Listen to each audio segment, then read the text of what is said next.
Okay, I'm Kent Lassman, and as the president of the Competitive Enterprise Institute, I'll be your host for the next hour while we visit with Kevin Williamson about his new book, Big White Ghetto, which was just released yesterday.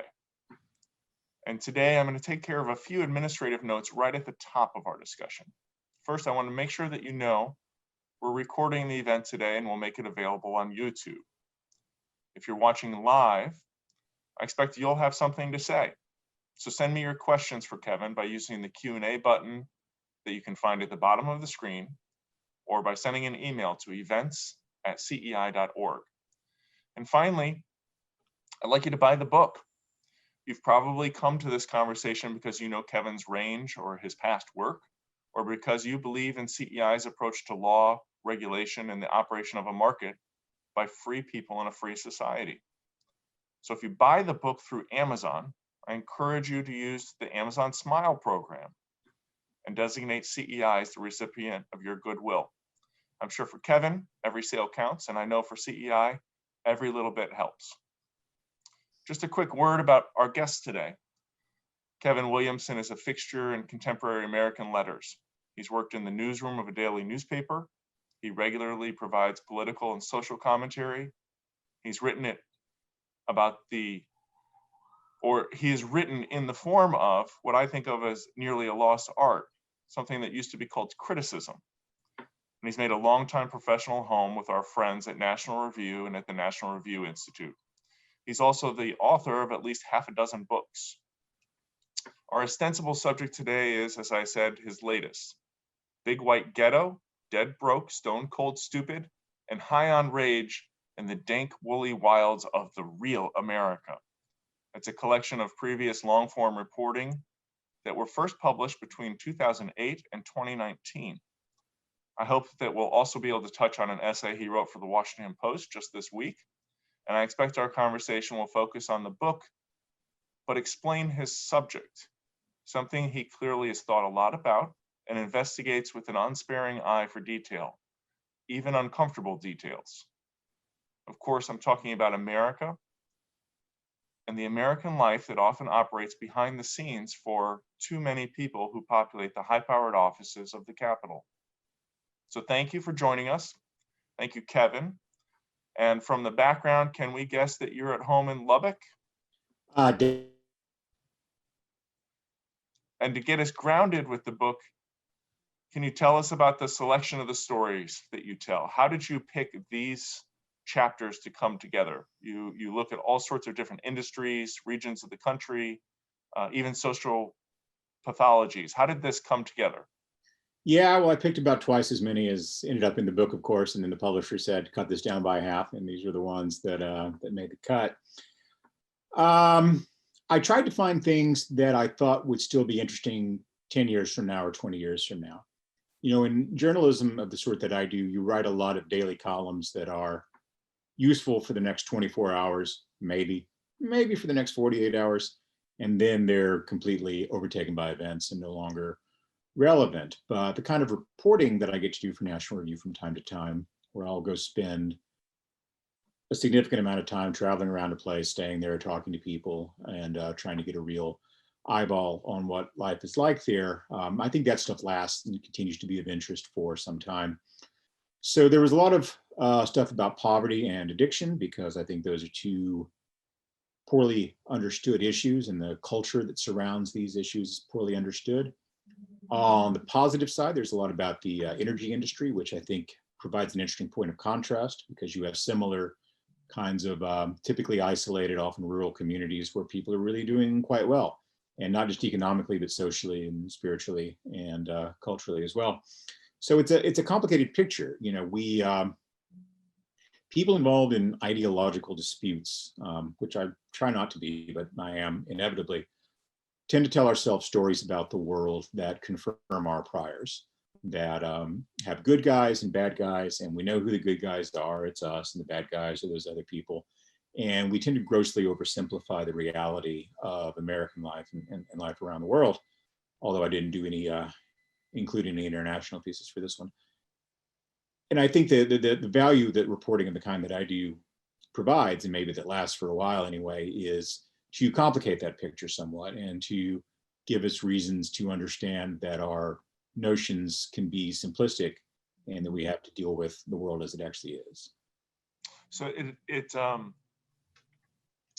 it's less about uncovering new good guys for us to know, it sounds like what you're saying, and more showing that every individual out there, they have some good and some bad.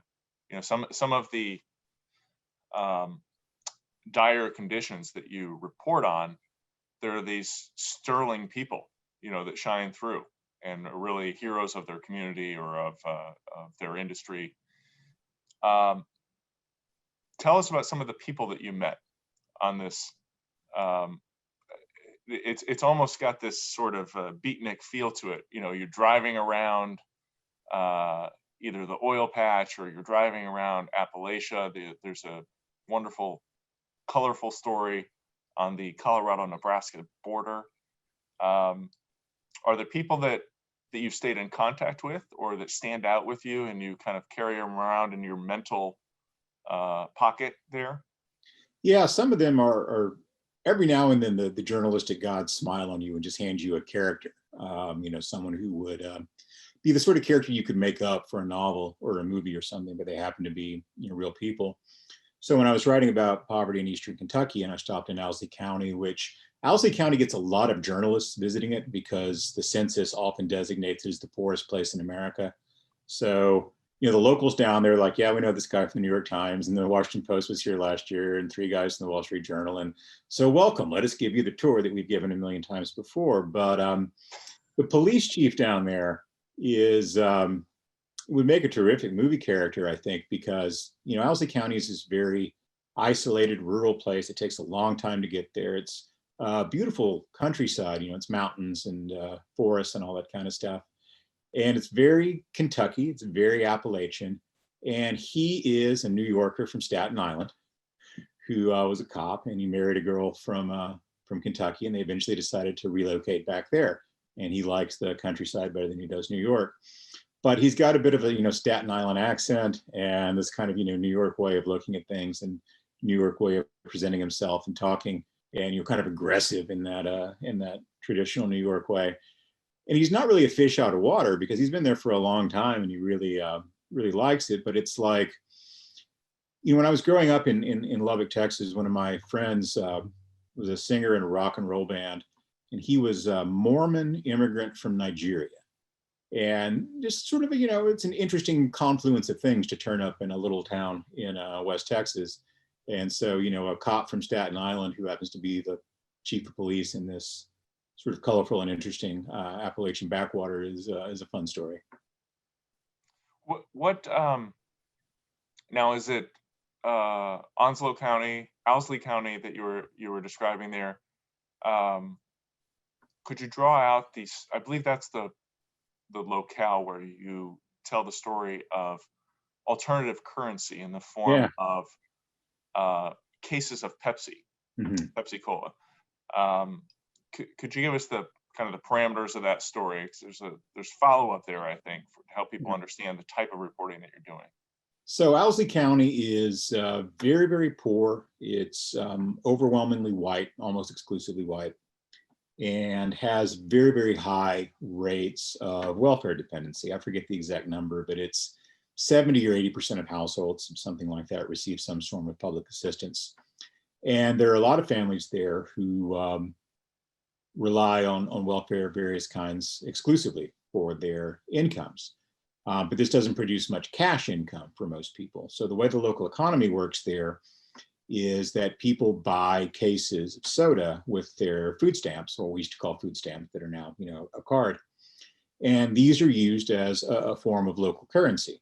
So basically you can trade them at 50 cents on the dollar for cash, but you can also use them directly for things, ranging from drugs to prostitution to regular things as well.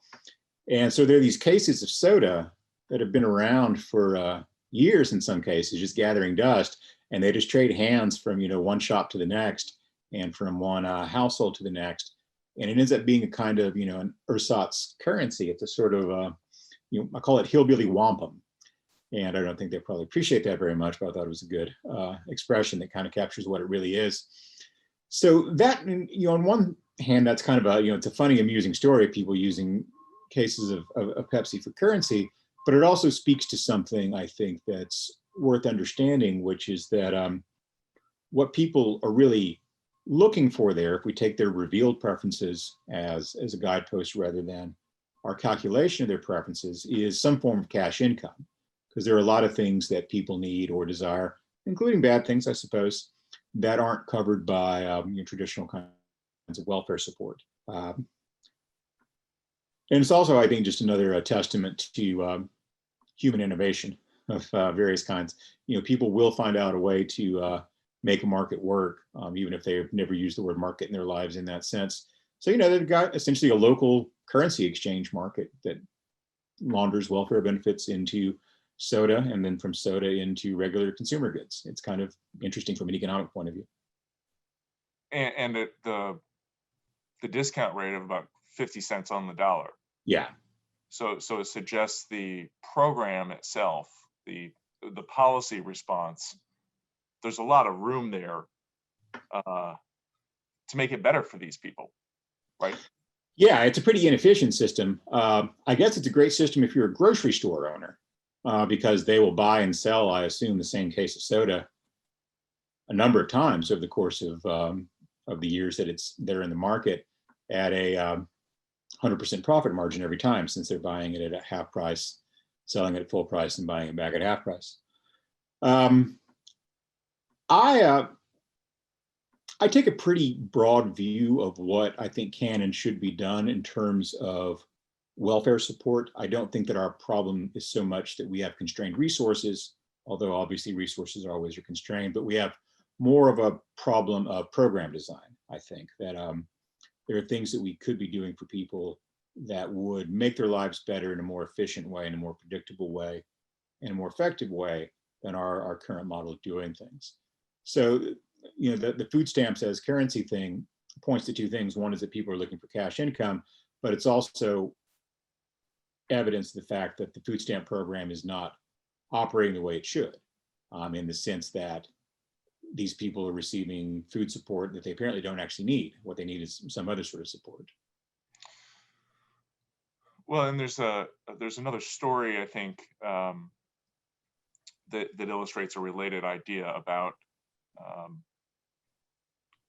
the tyranny of good intentions. Yeah. Designing policy and programs because it makes us feel like we've done the right thing. And this, I think, you explore a little bit with the homelessness issue in Austin, Texas. Yeah. And it comes, it's adjacent to, it's contingent with this rapid explosion of wealth in Austin over the course of 10 or 15 years. So yeah. Could you draw that out for us a little bit? Evocative scenes of a community that goes by the acronym RAT.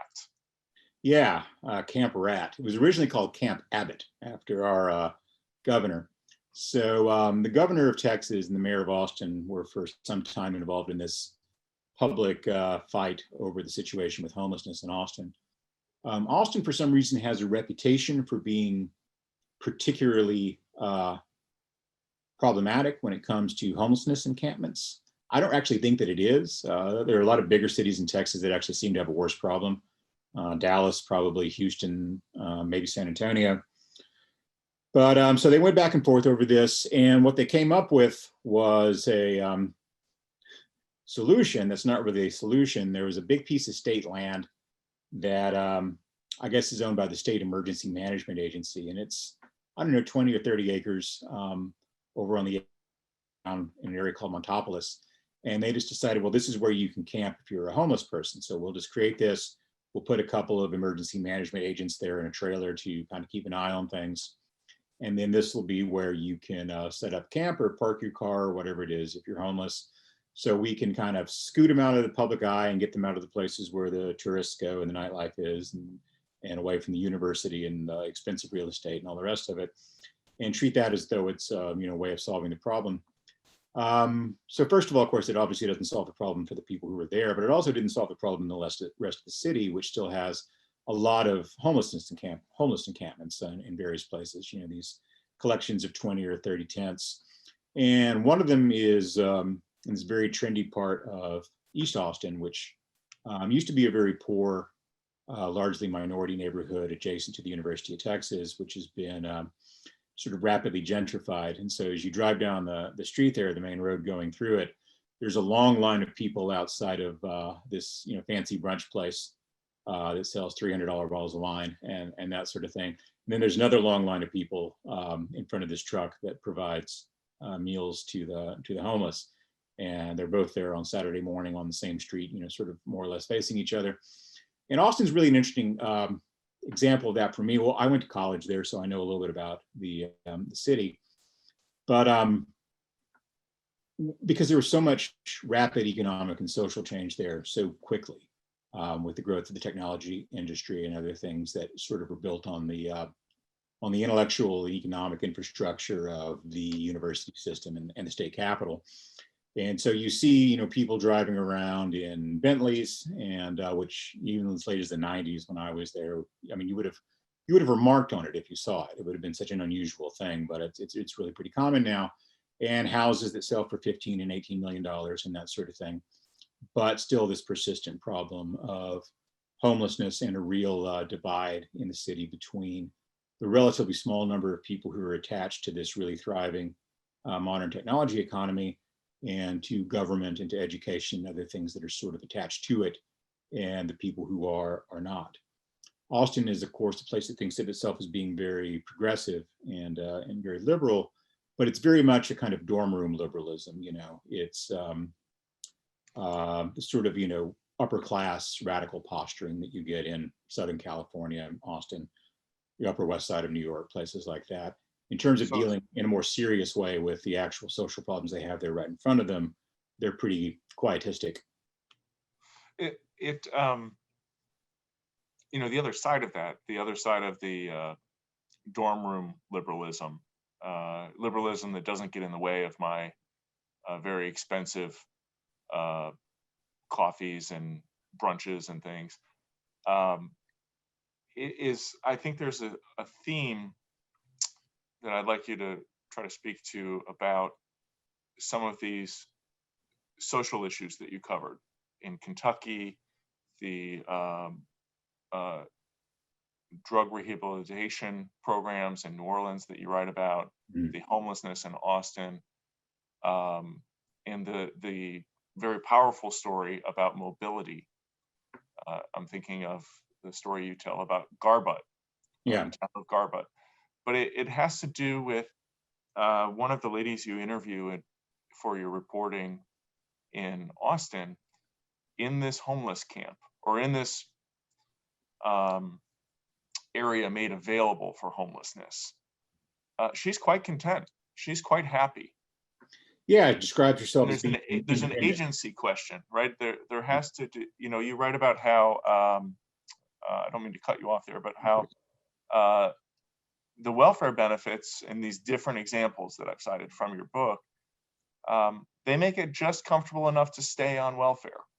And that's an uncomfortable thing to observe, I think. Yeah, I think a lot of places, like the places I wrote about in Eastern Kentucky and some other places in the country, where you've got not just poor people, but poor people living in a poor community, which is a different situation, I think.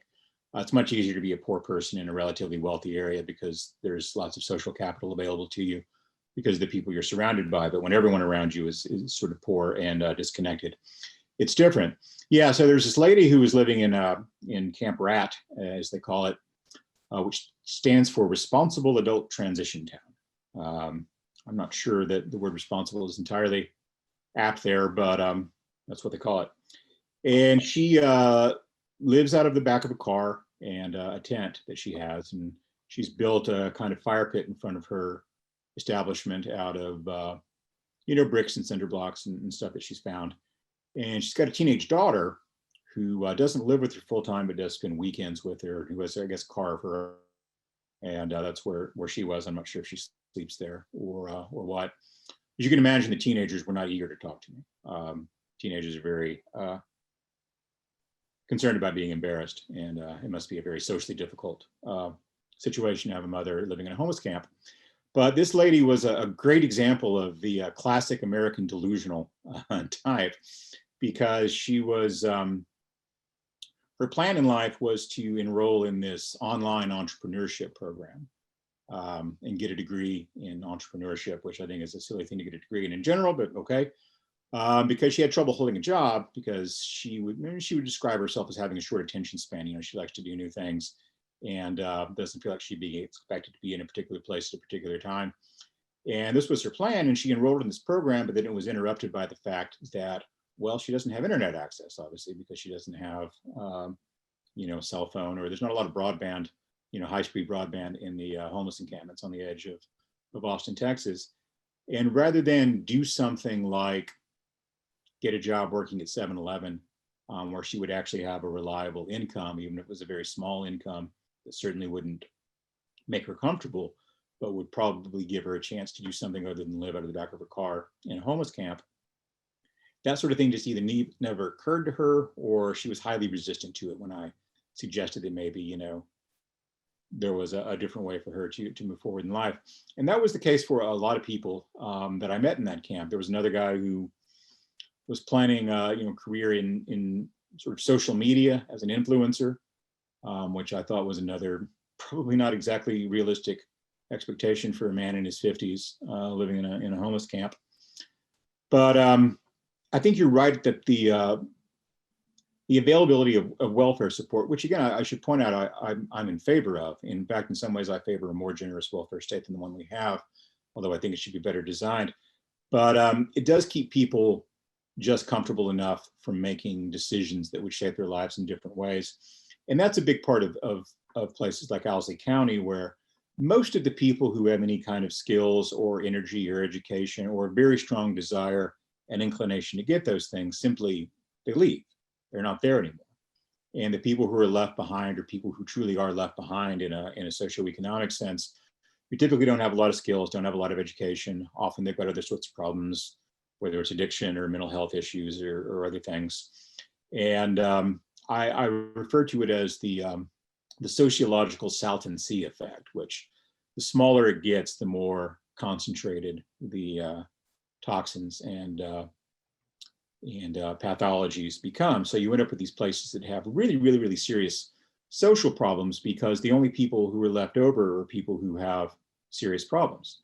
And I talked to some of the folks down there, and I was asking about, you know, ideas for economic development, and their take on it I thought was really very honest and very insightful, which was, you know, Google could build something out here, or Apple could move a building out here, and they could create 10,000 jobs, but they'd have to bring in 10,000 workers, because the people we have here couldn't provide them with the kind of work they need. So we don't have people who want to stay here because there are no jobs, and we don't have jobs because there aren't really any workers. So it's a labor market that is constrained and dysfunctional on both ends, both on the supply side and the demand side. Owsley County is kind of an interesting example for me, because we've seen a lot of stories like Detroit, you being the classic example of a place that was very dependent upon a certain industry, and that industry goes away for whatever reason, and then the place never is able to make the transition to the next thing. And it's ironic that that happened to Detroit, because the automotive industry wasn't the reason Detroit was built. It thrived there because the marine engine business was already there, and they had the right kind of workers who could be retrained to be automobile workers and build engines and put together cars and that sort of thing. So Detroit's actually already been through a transition like that once successfully, and then it didn't make a second one. But Owsley County never really had anything like that. It's a place that's kind of always been poor, kind of always been isolated, a largely agricultural economy with some forestry and timbering, that kind of thing, but not a lot of industry or commercial activity there ever. So we see a lot of places like this that have sort of always been poor, but their poverty becomes more dramatic because it's more pronounced as the rest of the country and society gets wealthier and wealthier. So I spent the first part of my career in India, where they have a kind of poverty that we don't have here in the United States, which is not to make light of the privation of poor people in America. They've got real complaints. but it's not the same sort of poverty you see in places like that. What we're seeing in places like Eastern Kentucky, I think, is essentially a kind of late 19th century, early 20th century standard of living that has survived into the 21st century. I think my father, who's born in the 1930s in a similar kind of community, if he went there, he would see stuff that looked like his childhood. It would be familiar to him. But to people like me, born in the 1970s, or people born later than that, it's shocking and distressing. And so when you, that set of observations, when you reflect on that and you report on places where there is social dysfunction and hurt, mm-hmm.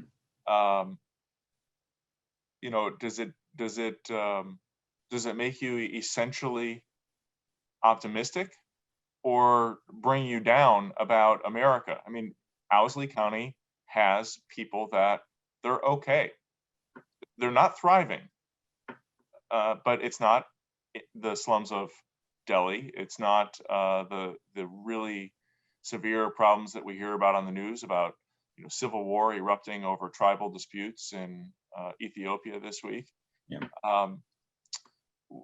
Fundamentally, where does it orient your mind, in a positive direction or a negative direction? And I asked this in the context of the last book forum we did. Mm-hmm. Was about 10 trends of an improving world. It was a very Julian Simon-esque discussion about a new book from our friends Marion Tupy and Ron Bailey. Yeah. I wrote a similar book about, kind of things to be optimistic about in the future. I think there's maybe a copy over there behind you somewhere. I saw one of my other books anyway. It is. It was a setup of a question, but I do want to draw you out on this topic. Yeah, I have the same view that I did when I wrote The End is Near, which is that I'm a short-term pessimist and a long-term optimist. I think that people don't want to be miserable. They don't want to be poor. They don't want to be sick. They don't want to be vulnerable.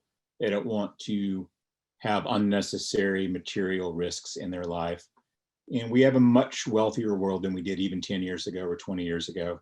It's getting wealthier all the time, even with all the madness that's going on right now. So we've got the resources to make great improvements, and we have made great improvements. And we should always, I think, be mindful of those and grateful of the way the world's changed in the last 10 years, in the last 20 years. I lived in India in the 1990s when it was really just sort of making its transition to a more market-oriented economy. And it's been a miracle, the way it's changed the lives of hundreds of millions of people and brought them up out of poverty. And I think we should always be grateful for that. So I think there's reason to be hopeful about the future, but at the same time, the future doesn't have to happen here. The United States is not the whole world. There are other people who want these resources and opportunities and benefits as well.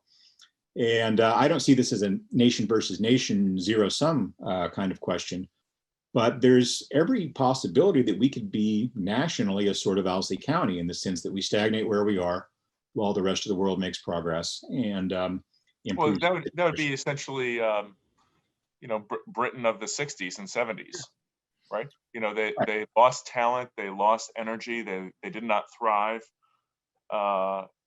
because of policy decisions. Yeah.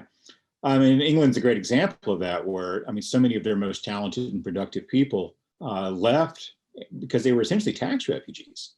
Keith Richards doesn't live in Weston, Connecticut because there's a nice country club there.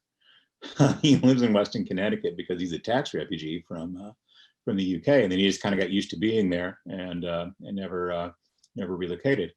So to the extent that we indulge things that inhibit investment and inhibit innovation and inhibit trade, especially, we are contributing to the calcification and stagnation of our society in ways that maybe aren't always clear to us. And the irony, of course, is this is also often done in the name of national interests and sovereignty and things like that, as though poor people in Appalachia are going to be somehow transformed by putting tariffs on Canadian aluminum, or whatever our big ideas of economic nationalism have been in the last few generations or few decades.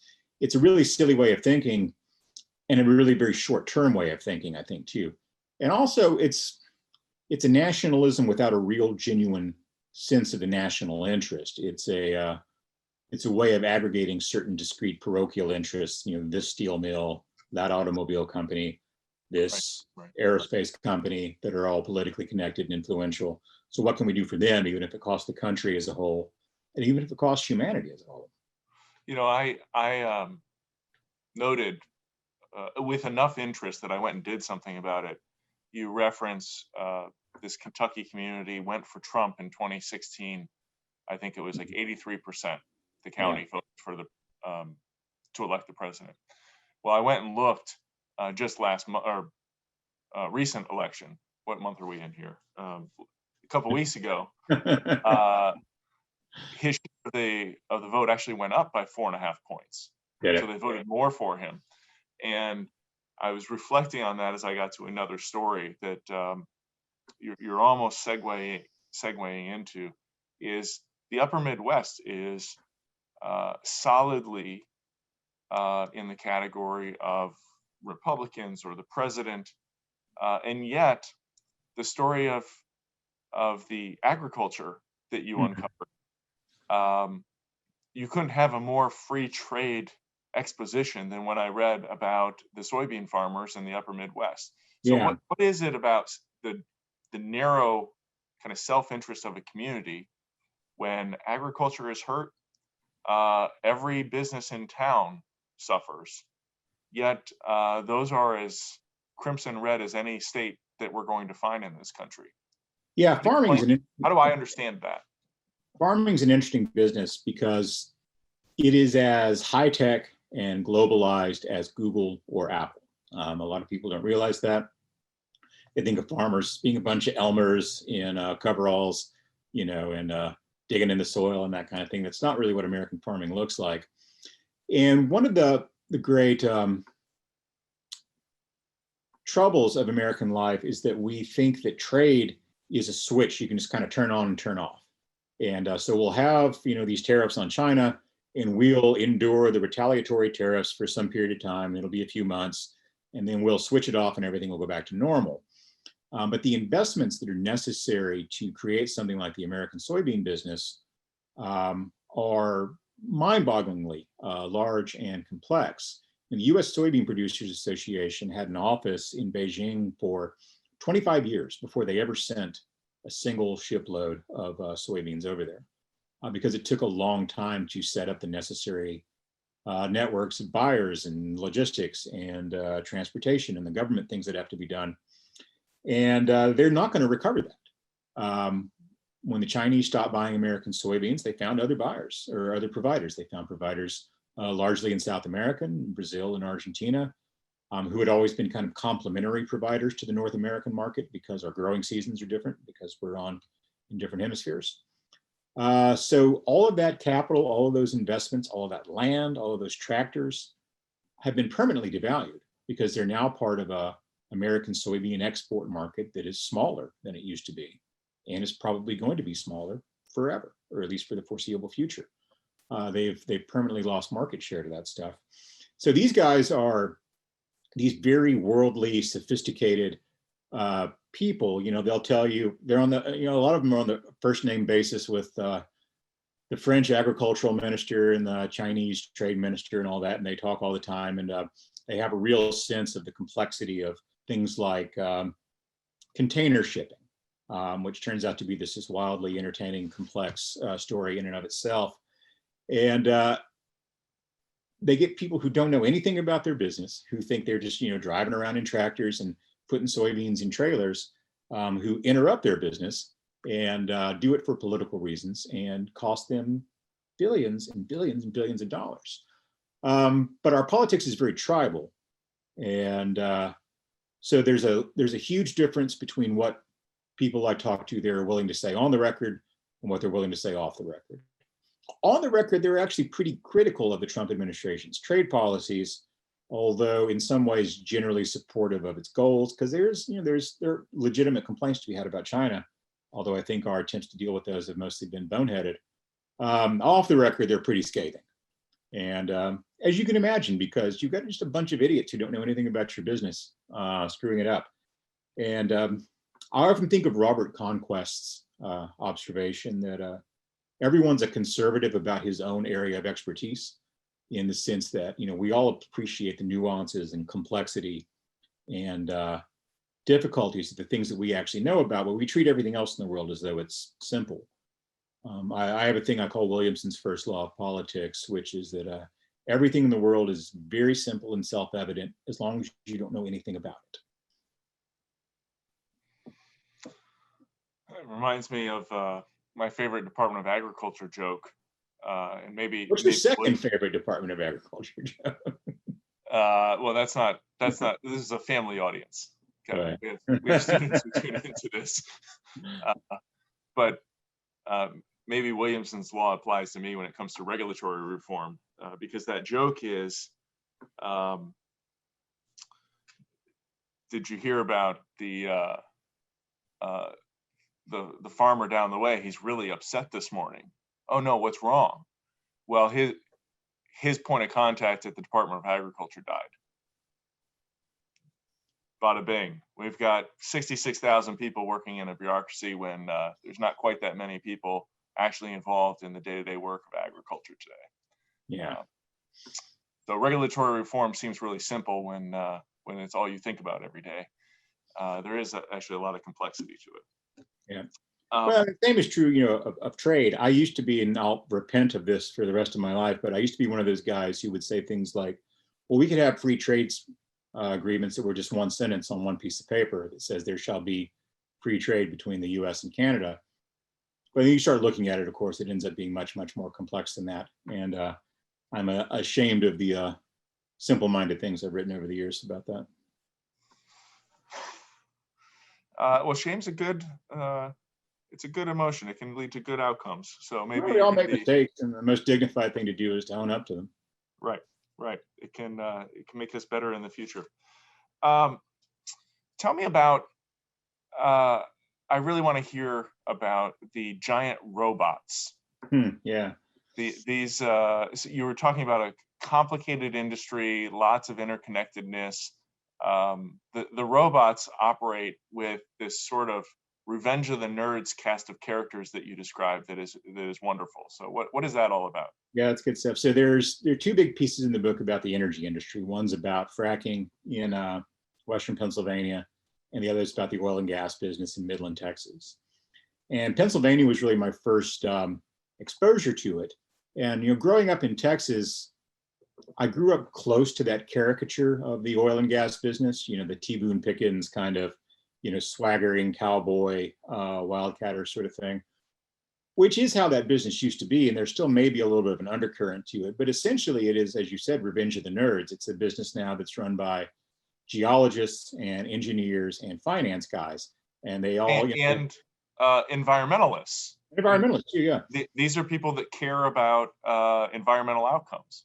Yeah, and this is a good example of incentives aligning up the way you want them to. So these fracking rigs in Western Pennsylvania, you know, they will take whatever the State Department of Environmental Protection tells them they have to do on any given situation and just kind of routinely add 20% to it. Because if they're shut down for a month because of some sort of problem, I think costing, they say, $1 million a week or something to be shut down. And the cost of going above and beyond in terms of their environmental compliance is relatively low. And so sometimes when you say 20% more, I just want to be clear. It's not that they're paying the state $100 and they're willing to pay $120. It's that when the purity of water that they're putting into the drill, when they clean that water, they're making it 20% cleaner. When they are giving shift changes, they're making it 20% safer, as you know, measured by safety outcomes. That's what we're talking about. Yeah, they will do. They'll exceed the standards they're given. They will exceed the minimum standards they're given by a great extent in some cases. And sometimes this ends up being kind of comical. Like and again, they've got their own financial reasons for doing this. So when you're actually fracking a well, it only takes a couple of days to do the actual fracking part. It's very, very loud. And so there are rules about if there's homes anywhere within a certain radius of where you're doing that fracking, you've got to put up these sound barriers, and it's expensive to do. And you got to take them down, and you got to put them up again when you're doing a different well. And so they try to avoid having to do this because it's so time consuming and expensive just in terms of labor. So they were looking at doing this one well, and they figured out they had like 6 households in their area that they would have to put these sound barriers up for. But they didn't want to do it. And so they just went from door to door, these 6 houses, and said, would you like to go to Disneyland for a week? Or where would you like to go on vacation? Let us know where you want to go. We'll fly you first class, put you up in a nice hotel, and give you some money to go away on, because doing that cost them, $500,000, whereas doing it the other way would cost them $1.5 million. The wastewater thing is a really interesting thing about fracking. And when someone says wastewater is what's really interesting, a lot of people really perk up at that, I'm sure. But so for a long time, the way wastewater is the problem with fracking environmentally. There's methane migration and all that other stuff, which kind of happens with all sorts of drilling. But the real big, huge problem with fracking is what to do with the wastewater, because all sorts of bad stuff comes up out of the ground, poisonous stuff, low-level radioactive compounds. There's all sorts of stuff you don't want to do. And for years, the way it worked in Pennsylvania was when you were ready to get rid of your fracking water, you gave it to your local utility, your local water treatment facility that was usually owned by the city or the county or some other public agency. And they would dump it in the river. What they did with it, they would dilute it, till it was legally acceptable for them to dump it in the river. But essentially, they were dumping the stuff in the river. Surface disposal, as they call it. And this is a problem for all sorts of reasons. And the guys involved in doing this knew that it was going to be a problem. And they also knew that the problem was going to come back on them, not on the utilities that were disposing of the water this way. So they put a lot of work and capital and innovation into figuring out essentially how to recycle this stuff. And so now there are these companies like TerraAqua, which I wrote a lot about, that exist essentially to take fracking wastewater, run their own kind of little private water treatment facility, and produce something that you can continue to use as fracking wastewater or fracking water, so that it can be, sort of indefinitely recycled throughout the process. So as long as you can recycle it, disposing of it isn't such a problem because you're going to keep using it.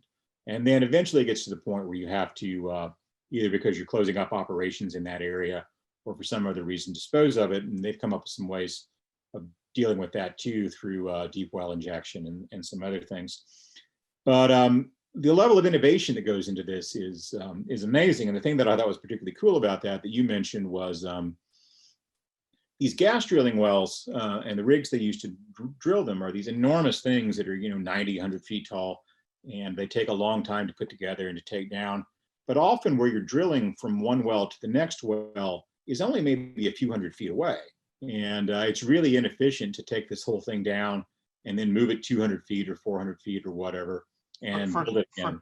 For context, to help people imagine who haven't been out in the Marcellus Shale in Western Pennsylvania, this is like a crane when you see a city where they're building a big building, right? That's the type of, yeah. So it's a large piece of equipment. It's metal. It goes up in the sky, and they're walking them.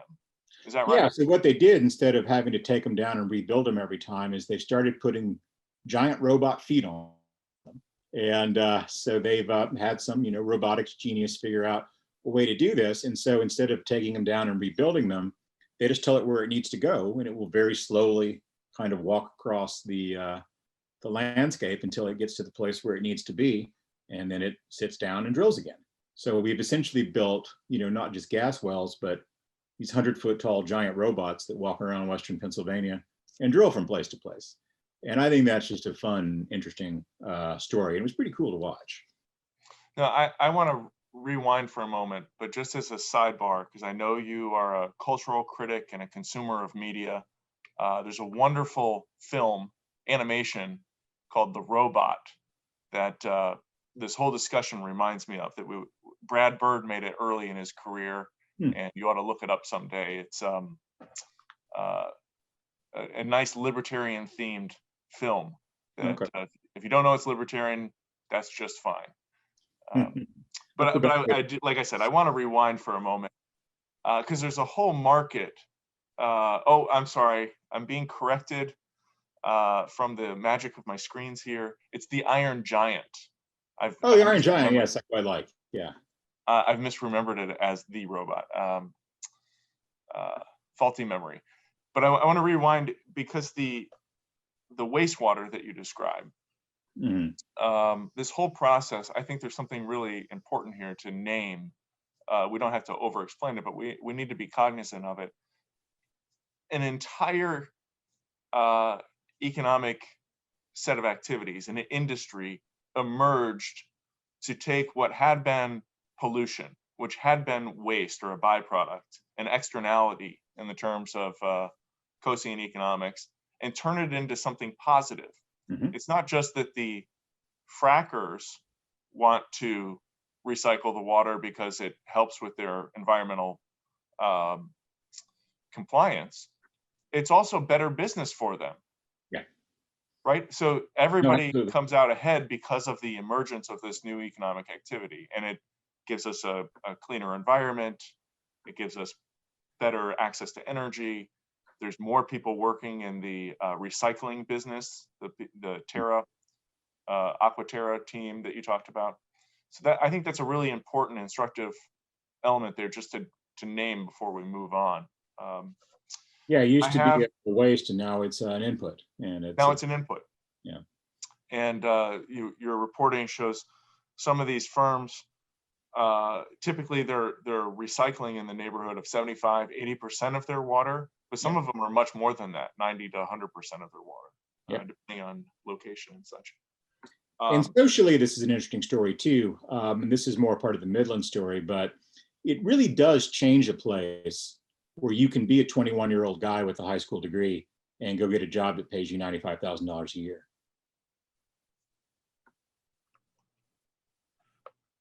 What, I'm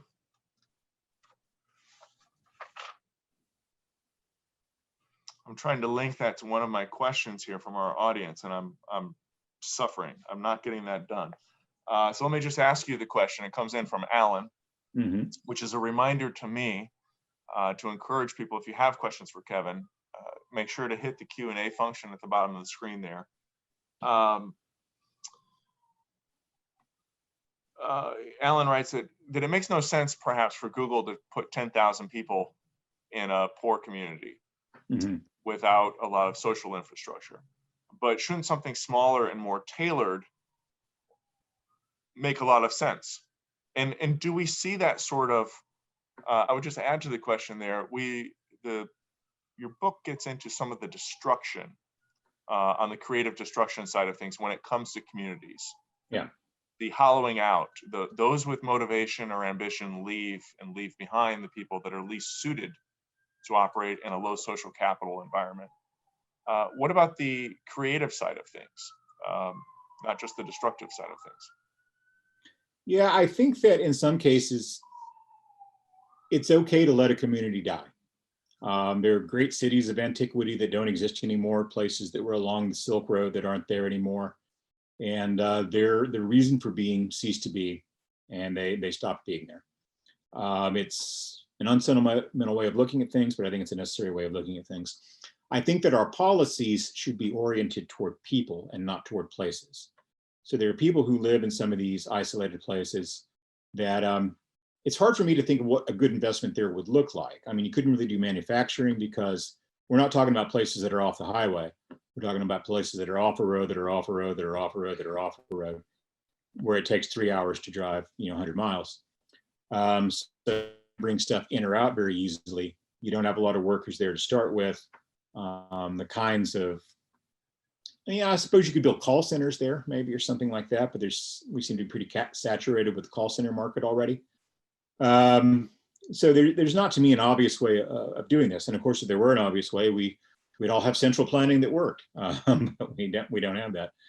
I think that policy-wise, what we ought to be thinking about doing is trying to connect the people there who want to work with jobs.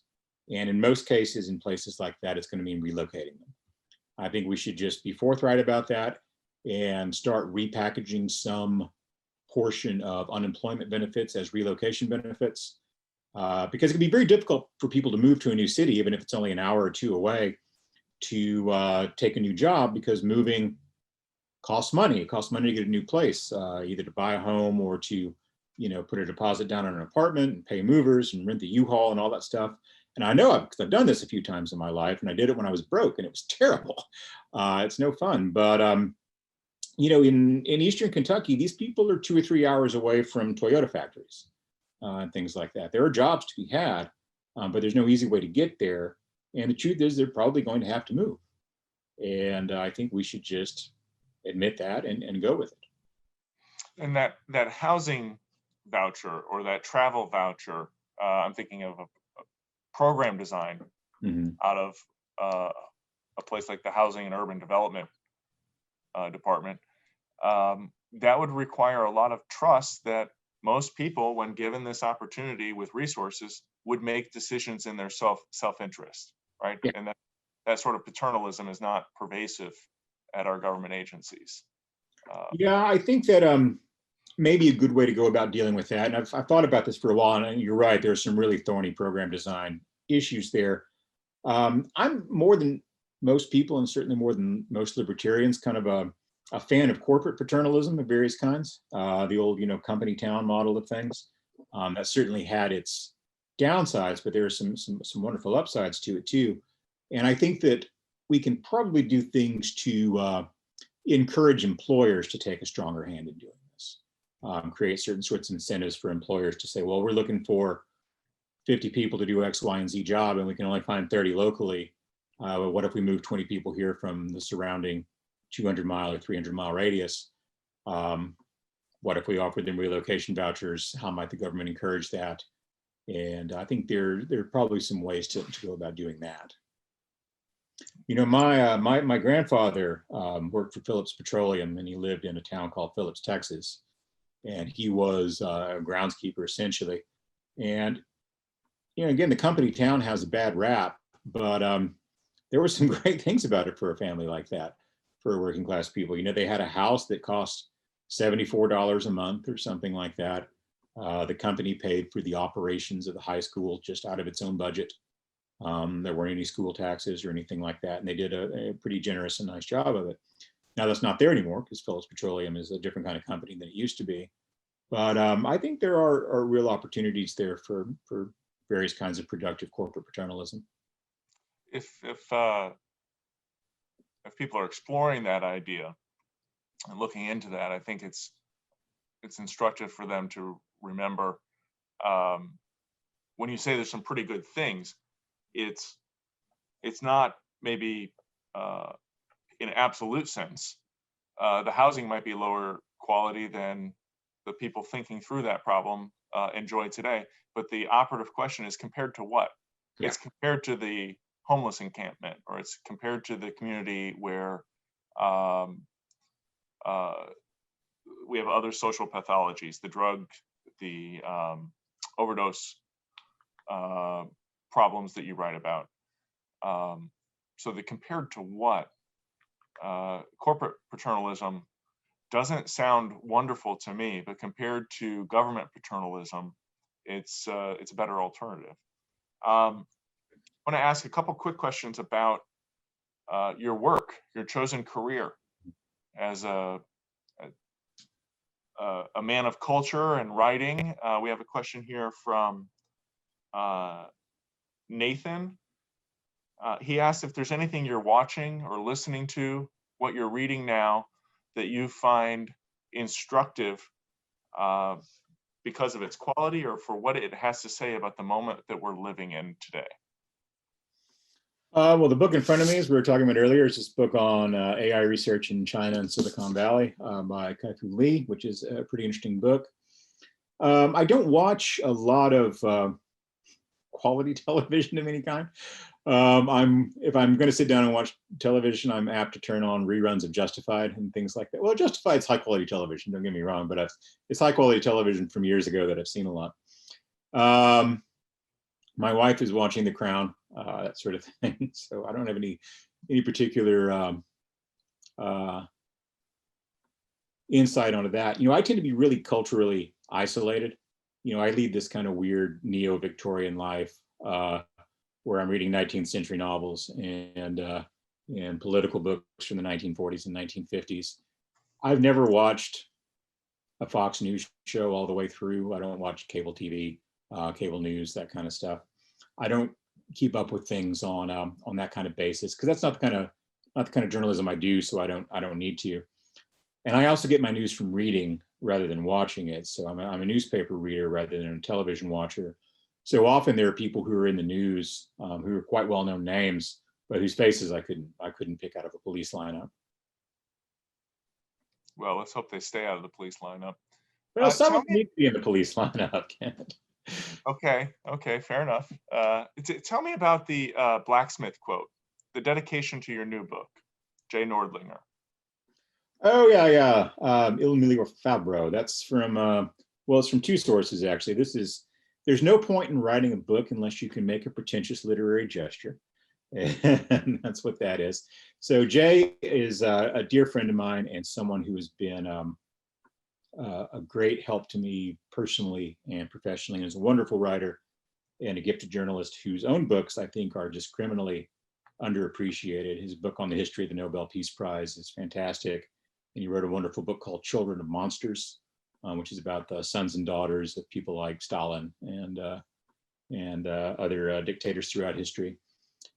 And so Il Miglior Fabbro is the dedication that T.S. Eliot uses in The Wasteland to Ezra Pound. And it refers to a line in Dante where Dante encounters in the afterlife a poet called Arno Daniel, who he greets that way. The better craftsman is what it means. And Pound thought that Daniel was the best poet who ever lived. And so Eliot, in writing that line, was offering him the highest praise he could think of. I see. Very, very good. Very good. Do you care to tell us, before we wrap up here, do you care to tell us what you're working on now? I think that there are two things I'm going to do next, book-wise. I'm been working on a novel, which I've written fiction before, but I've not published fiction. There's a difference between writing the stuff and publishing it. And in retrospect, I'm glad most of the fiction that I've written has not been published because it's not very good. But the novel I think might be pretty good. So hopefully that will be out sometime in the next year or so. And I'm also working on a kind of book about religion and politics, specifically a book about idolatry and the way that American attitudes toward the presidency have changed. In the same way that pagan traditions kind of live on in Christian observations like, Easter and Christmas, I think monarchism and these sort of ancient priest-king cults live on in democracy, where we have these very superstitious attitudes toward the president. In the same way that people of old thought that if the king was good and just, the rains would come and the crops would thrive and all that. We think that if the president really cares about us, the economy will do well, that kind of stuff. So I think we've got a really crypto-religious, superstitious attitude about political figures. Really warps our politics. It's part of why we think of the president as a national cultural totem rather than an administrator of one part of the federal government. I think it's a big part of what's made our contemporary politics so irrational and so poisonous and so childish. Very good. I'm looking forward to both. Maybe we'll be able to have you back in coming months when you have new publications. Very quickly, this would be the period where I hold up the book so people can recognize it when they go shopping. I have the opportunity to point everyone to Kevin's screen because my copy of the book was pre-publication PDF, and even though I pre-ordered, it did not arrive yet at my mailbox. So take a look at the book, Big White Ghetto, which is the title of one of the latter essays in the book. Please give me feedback. We alternate. We do programs here on bigger ideas, the underpinnings, the institutional questions, the cultural questions about liberty and freedom. Today was certainly part of that. We also look at the deep dive questions about regulatory law. And that, in fact, is the sort of thing that I want your feedback on, is the balance of the programming the quality of the programming, how we're getting the information to you. I hope you'll join us for our next event, which is scheduled for the 1st of December. I'll be joined by 2 of my colleagues, John Berlau and Devin Watkins, as well as law professor extraordinaire Richard Epstein. We'll be talking about a case that's going before the Supreme Court just a few days later, Collins v. Mnuchin, which is one of the hot administrative law cases of the Supreme Court's docket this year. Looking forward to that conversation. Hope you'll be able to join us. And then later in December, stay tuned for details. Check back at our website and look in your email inbox. We are in the final steps of scheduling and making announcements about a forum that we'll do with Secretary of the Interior David Bernhardt, looking more at environmental policy and land use policies. Kevin, I want to thank you, not just for your time today and the energy that you brought to the conversation, but for the work that you've been doing the last decade, pouring it into this book. The quality of the stuff that I read, I stayed up late. You don't have to pay me for the work, they pay me for it. I stayed up late reading this, and the quality that's in there, I'd hate to see what you put on the cutting room floor. So wonderful stuff. Keep at it. Thank you so much. I appreciate it. That's all we've got today. So thank you, and come back on December 1 for our next program.